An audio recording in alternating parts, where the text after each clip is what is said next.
Nick, the issues of greenbelt in an area like Thurrock, is it a difficult subject to challenge? I think people value the green belt and the protection of the land. These are important green lungs, spaces that people can look out onto, and I don't think they want to see them built on. You know, that's why we got green belt. It's to protect land like this, so we shouldn't have development proposals. There's been far too much of a green belt grab under Labour, and we do want to protect the countryside for people. But can you understand, you know, just near here there was a local business who wanted to build a small part of Greenland. They said there could be 100 jobs involved. You know, could be a natural Tory voter. How do you deal with that? There's always pressure, of course, for development and for jobs, and we have to find brownfield sites. You know, there's plenty of brownfield land that to bring back into use for that kind of thing. We can't give up on the green belt because it's important countryside, farmland. Above all, I think people really enjoy the green spaces, being able to overlook these spaces. And if we just concrete the whole lot over, then we irrevocably change the character of our local area. So I do think it's important to stand by the green belt and not to grab it and build on it, which is what Labour has done. And you mentioned Labour, so what would be the difference you would say between your policies and your approach and say Hilary Bennt? Well, our approach is to protect the countryside, to value farmland and to defend the green belt.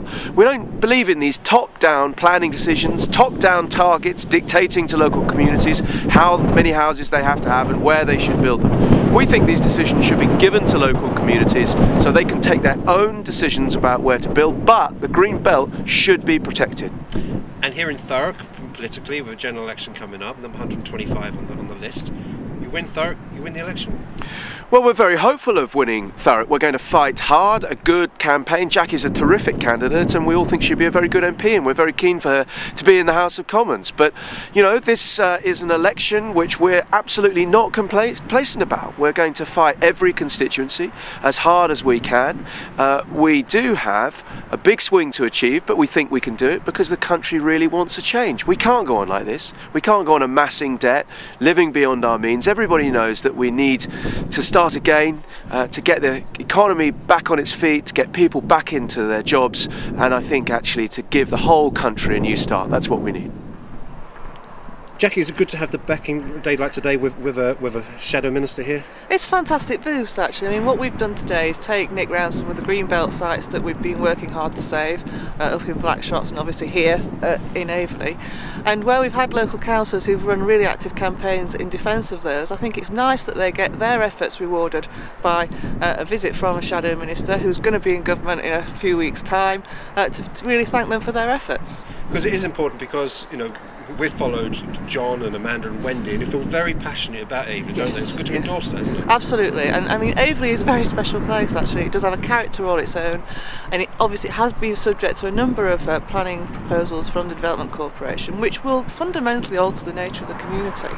And it's great to see our local Conservative councillors out on the front foot, really voicing the concerns of the locality and representing them, and occasionally we win.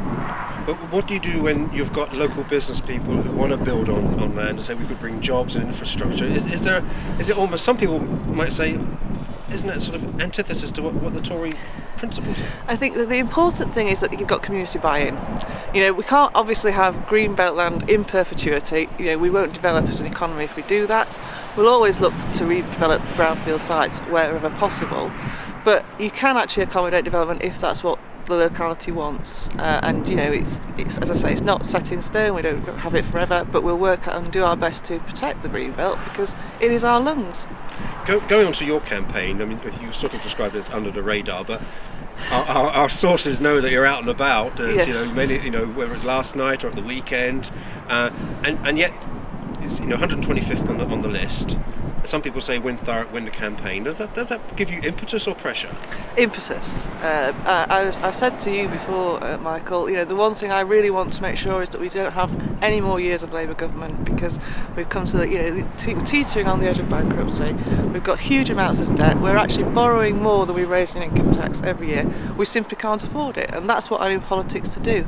So I will give every bit of energy to make sure we win Thurrock and return a Conservative government.